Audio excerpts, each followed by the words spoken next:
Guys, like, comment, subscribe, share the video, especially if you love MMA, the UFC as much as I do. It's a shame that people are even saying that Islam uses steroids, that he beat Volkanovski because of steroids.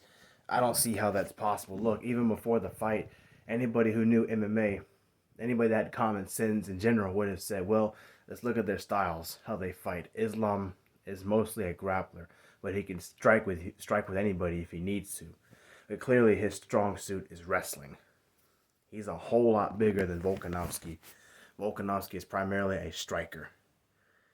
Anybody that knew anything about fighting knows that Islam should win the fight. Now, I will give Volk credit.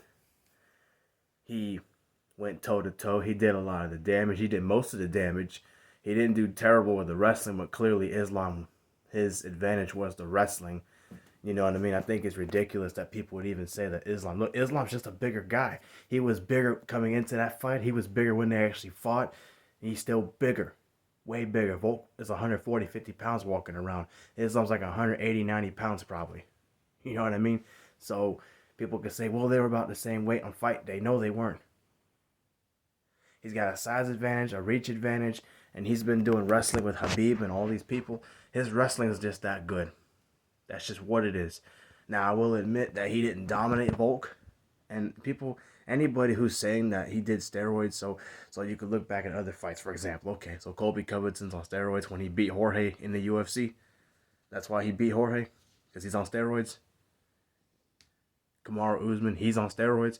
That's why he ragdolled Jorge. That's why he ragdolled Tyron Woodley. Hamzat Chimaev, he's on steroids. That's why he ragdolled Kevin Holland. That's why he took down Gilbert Burns in that fight and pretty much manhandled him, except for the stand-up exchanges that they had. You know, that's just ridiculous. You know what I mean? So, I mean, I don't know. Was Khabib on steroids when he fought Conor McGregor and the other guys he took down with ease and manhandled? Exactly. Y'all Volk fans, man, and anybody defending Volk for that, look, that's just terrible. Sore losing, you know, not Volk. He's not a sore loser. But the people, his fans, and anybody in his corner, anybody defending him by saying, oh, he just lost because Islam's on steroids, that's garbage.